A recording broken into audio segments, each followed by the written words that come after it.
2009년 고물상에서 손석구 사장은 왜 절망에 빠져야만 했을까?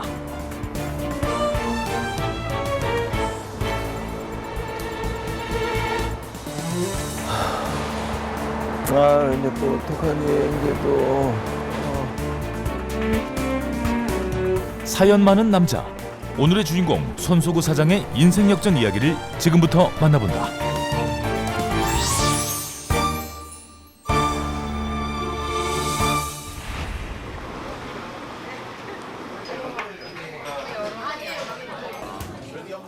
손님들로 가득 찬 식당. 빼곡한 손님들 사이로 손석구 사장이 들어섰다. 이곳은 프랜차이즈 사업 직영점이다.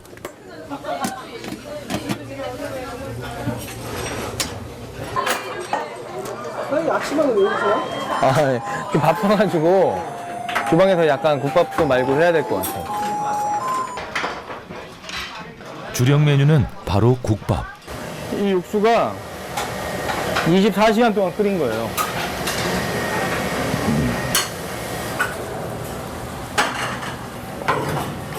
중요한 작업이 이거야. 느끼한 거 이거를 다 걷어주는 거지. 자주 해야 돼요? 맨날 해야 돼 이거는. 이 느끼한 게 있으면 국밥이 담백한 맛이 안 나요. 그의 국밥은 맑은 국물 덕에 젊은 층에게도 인기가 좋다. 또 하나의 인기 비결은 고기다. 옛날에는 딱 잡으면 100g이었는데 딱 느낌으로 100g이야. 자.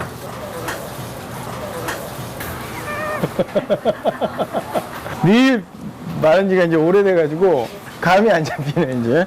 그래도 한 번만 더. 자, 우리 100g 주는 건데 이거는 자, 90g. 안 돼. 이제 안 되네요. 지금은 제가 뭐 국밥을 계속 말지는 않으니까. 근데 우리 정확하게 손님들한테 100g씩 정확하게 계량해서 준다는 게 중요한 겁니다. 네. 오늘 매출 기준 어때? 깔끔한 국물과 넉넉한 양의 고기 덕분에 입소문을 타 가맹점 수는 벌써 40여 개나 된다.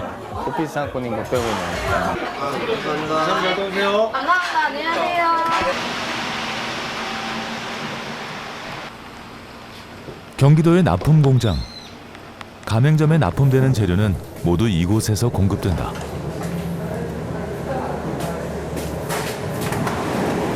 안녕하세요. 김치다대기구나 이거. 손석구 사장은 2011년 처음 사업을 시작했을 때 매장이 아닌 공장부터 설립했다. 프랜차이즈 사업을 시작할 당시 유통만큼 생산을 중요하게 생각해서 내린 결정이었다. 그러니까 지금 이 점도를 지금 봐봐, 이렇게 봐봐. 이 점선이 묽지 않거든 절대. 이거 영호야. 이거 뭐 1일차, 뭐 3일차, 5일차 이렇게 한번 비교를 해봐. 이게 뭐 숙성되면서 묽어질 수도 있는데 이 절대 안 묽거든 이거. 예, 알겠습니다. 그렇지. 그만큼 생산 관리에 있어서는 무엇 하나 놓치는 법이 없다. 이게 저쪽 공장에서는 넘치면 안 될 텐데 걱정이다. 이게 받아놓고 하는 거라서 이렇게 넘치진 않을 겁니다. 너무 많이 삶으면은 수분이 다 날라가니까 삶아야 되니까 쪼그라드니까. 예. 이 넘치는 거에 대한 방안을 좀 만들어야 되겠네. 매일같이 저렇게 고기를 삶습니다. 그리고 삶은 거를 오늘 삶은 걸 내일 고객들한테 제공할 수 있게끔 하는 게 저희의 지금 원칙인데 이 원칙을 지키기가 쉽진 않아요. 근데 지금까지는 지키고 있어요. 국밥의 고기는 많은 비중을 차지한다.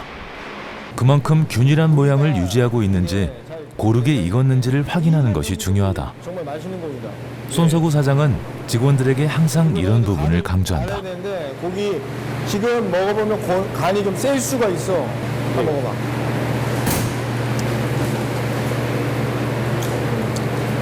그러니까요. 항상 고기를 먹어보고 쪼개보고 그리고 문제점이 발생하느냐 안 하느냐 계속 체크해봐야 돼.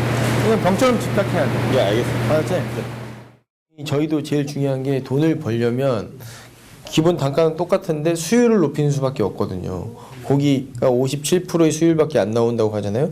그 목표를 59%로 설정하고 수율을 높이는 방법에 대해서 고민. 그리고 가맹점주분들이 이해 못하는, 납득하지 못하는 제품이 생산될 때도 있거든요. 그런 것들을 해결하고 가는 거고, 그런 거에 대한 경각심을 계속 일깨워주고, 저 또한도 거기에 대해서 굉장히 제일 중요하게 생각하는 거고요.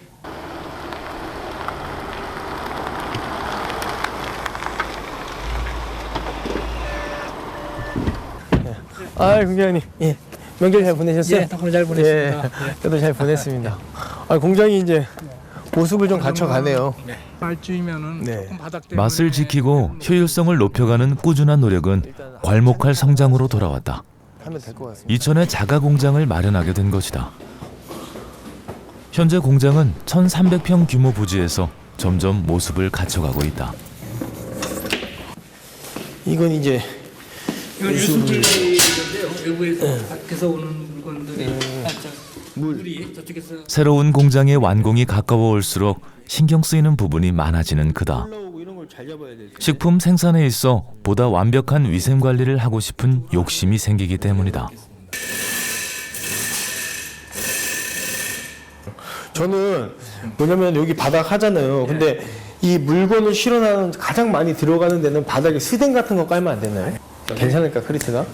아, 제발 괜찮아야 될 우리가 텐데. 또 중량말 바퀴를 이렇게 할 거니까 아무래도 기기들 들어오면서 스트레치도 날 것 같아서 공정을 했습니다. 이거.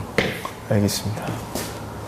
그 식품회사에서 제일 중요한 게 바닥이 제일 중요해요. 왜냐면 물도 많이 쓰고 워낙 이동이 잦기 때문에, 그리고 굉장히 위생적인 시설이어야 되기 때문에 바닥에 이물질이 있어도 안 되고 이물질을 쉽게 제거도 해야 되고 하기 때문에 바닥 시공이 굉장히 중요한데, 이제 거기에 이제 약간 문제가 좀 발생을 해서 지금 두 번째, 세 번째 시공을 했는데도 좀 발생을 해서 이제 마지막으로 한 번 더 잡아보려고 하고. 처음 공장을 계약했던 때를 생각하면 아직도 감회가 새롭다.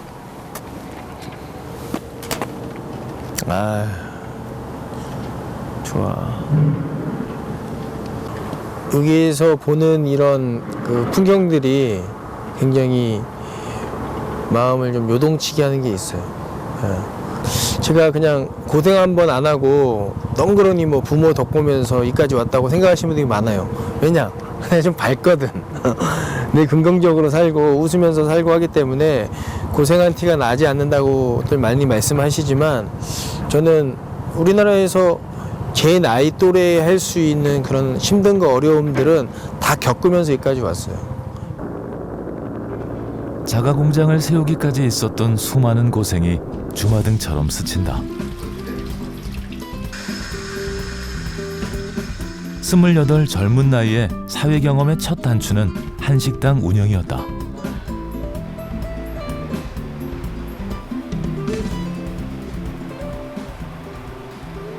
아, 왜 이렇게 안 와? 아, 이거 전화를 안 받아 정말. 아, 그러나 책임은 첫 시작부터 수월하지 않았다. 매장을 오픈하기로 한 날, 조리부장이 나오지 않았던 것. 그 고깃집 오픈을 못했어요. 왜냐면은 그 주방장이 뭐냐면 음식을 다 만들어 놓고 술을 마시고 뻗어가지고 지금 생각하면 참 어이가 없는데, 이건 멘붕이죠, 멘붕. 겪지 못한 사람은 몰라. 왜냐면 내일 오픈을 해야 되는데 나는 저 사람을 믿고 저 사람을 의지해서 가게를 오픈해야 되는데 이 사람이 사고를 쳐. 이 사람이 아무 짓도 안 해. 그럼 내 능력으로 이걸 할 수가 없는 거예요.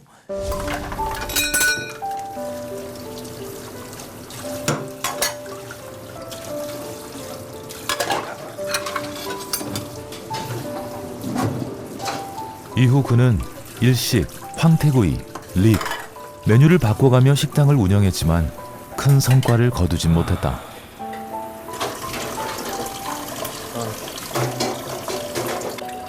그가 식당을 운영하며 얻은 것은 생각보다 적은 매출과 주부 습진뿐이었다.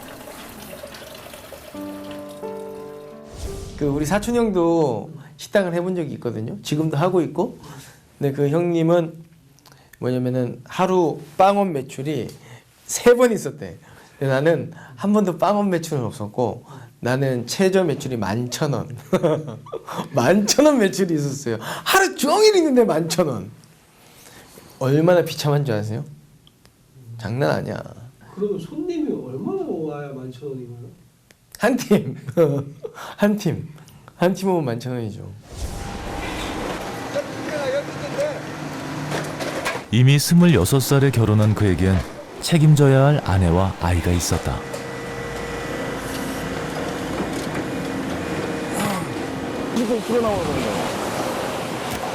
결국 그는 보다 안정적인 수입을 위해 한 철강 회사에 취직했다. 그곳에서 그의 담당 업무는 고물 관리였다. 손석구 사장은 누구보다 성실하게 일했고 덕분에 회사 대표의 신임을 얻었다. 하지만 갑작스러운 위기가 찾아왔다. 대표의 사망과 동시에 해고 통보를 받은 것이다.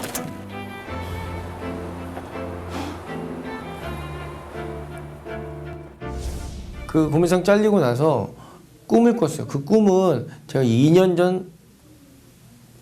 전까지 꾼 것 같아요. 그때 제가 부장이었는데 선부장 와서 같이 일하자 이런 꿈을 꿨어요.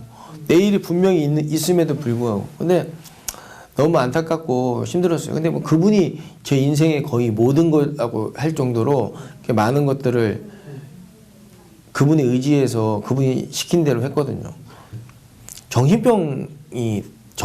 왜냐면 그 꿈을 꾸니까. 그 2년 전까지 꿈을 꿨다니까. 그리고 내가 생각했던 모든 것이 송두리째 무너졌을 때 그 좌절감은요. 아우, 그건 정말 장난 아니에요. 근데 그때는 잠을 잘 못 잔 것 같아요. 두려워서. 왜냐면 내가 세상에서 뭘 할 수 있을까. 이게 전부인 줄 알았는데. 슬픔이 깊었지만 멈춰 있을 수만은 없었던 그는 2010년 8월 한 프랜차이즈 회사에 입사했다. 하지만 그곳에서의 생활은 그리 길지 못했다. 네네. 예. 뭐라고요? 정말요? 입사 6개월 만에 회사가 파업을 해버렸다. 일단 알겠습니다.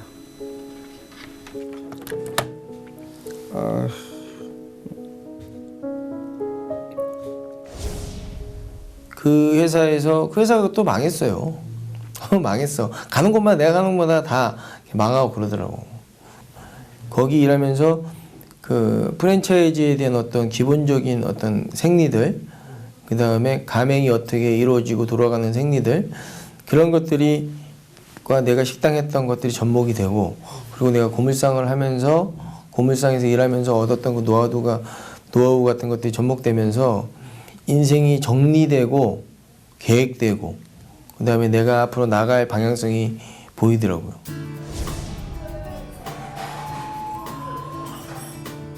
다시 한번 사업 도전을 결심한 그는 국밥을 사업 아이템으로 정했다. 이후 이미 시중에 나와 있는 국밥들과의 차별화를 위해 최선을 다했다.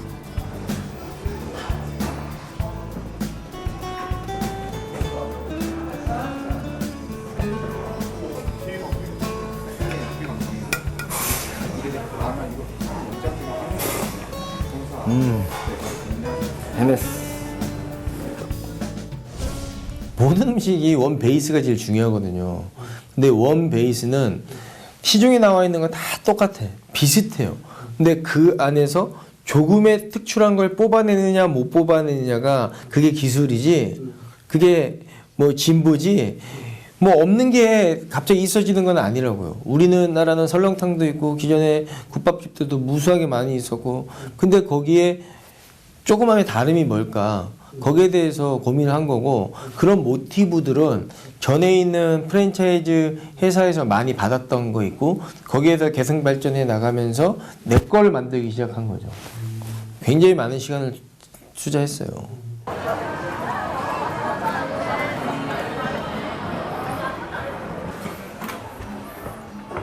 형님 안녕하세요. 예. 어떻게 장사는 잘 되세요? 잘 되고 있습니다. 요즘 오늘 매상은 어때요? 점심 때는 이제 좀 오며 가며 고객들이 많이 찾아주시고 저녁 때 이제 저녁 때 술 한잔 그 매대 저쪽 김치 상태나 이런 거 좀 볼게요. 네. 판교에 처음 1호점을 내고 바로 가맹점이 늘어나지는 않았다. 원주님. 조금 더디게 가맹점이 늘더라도 장사가 잘 될 수 있을 만한 곳을 찾아 차근차근 가맹점을 늘려나갔다. 이쪽은 지금 국물이 좀 남았잖아요. 손님들이 이 국물에 무슨 문제가 있어서 남겼을 거라는 생각을 하셔야 돼. 손님이 뭐 포만감이 있어서 뭐 배가 불러서 뭐 이렇다고 생각하시면 음식에 잘못된 점을 찾을 수가 없어요.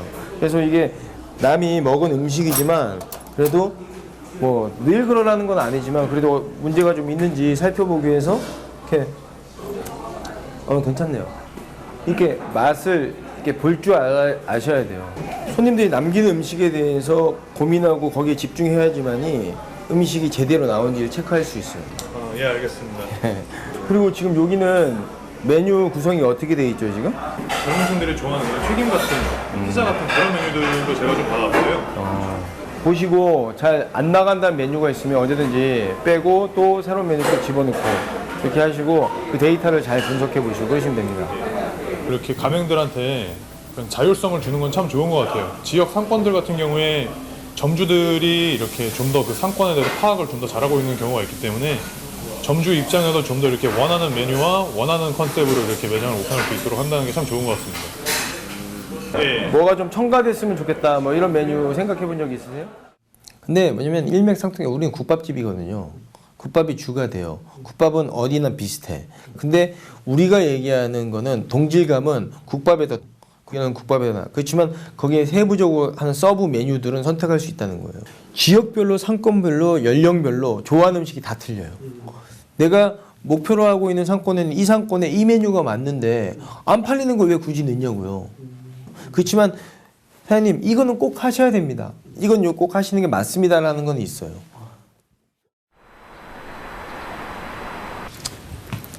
대표님 안녕하십니까. 네, 아이고 대표님. 명절 잘 지냈습니까? 예, 잘 지냈습니다. 네네네.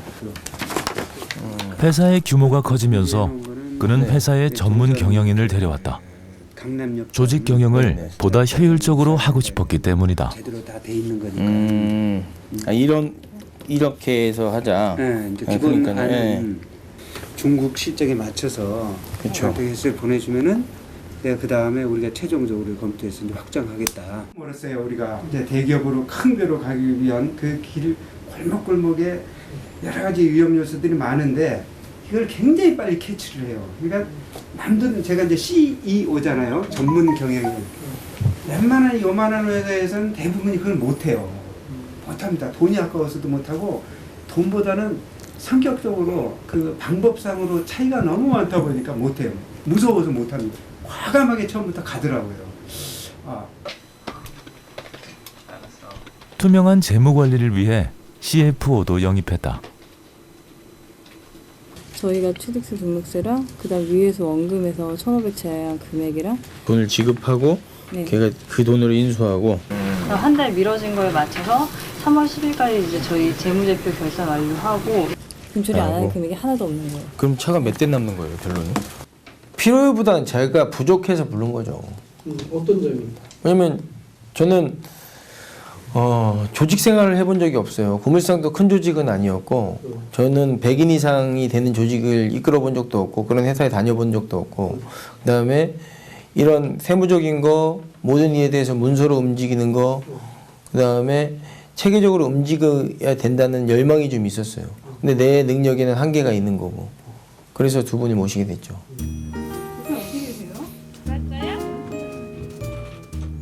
회사에는 따로 그의 자리가 없다.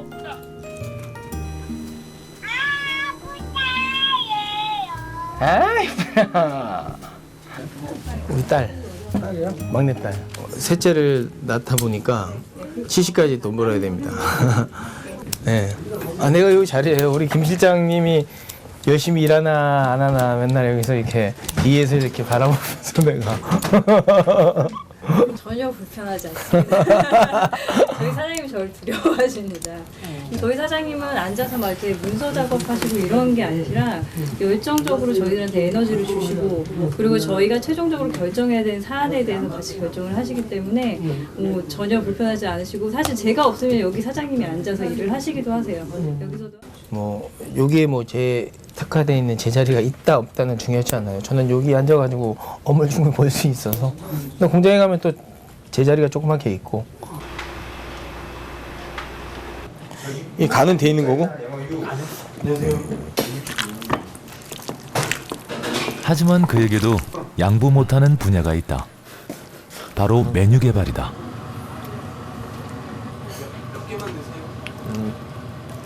지금 저희가 새로운 신메뉴 중에 중식 메뉴 개발이 좀 있는데 그 중에 이제 탕수육. 이 탕수육 이게 저희가 갖고 있는 피가 이게 특이하죠. 이게 특이한데 이게 저희가 개발한 겁니다 이번에. 제2 브랜드 론칭을 앞두고 중식 메뉴 개발이 한창이다.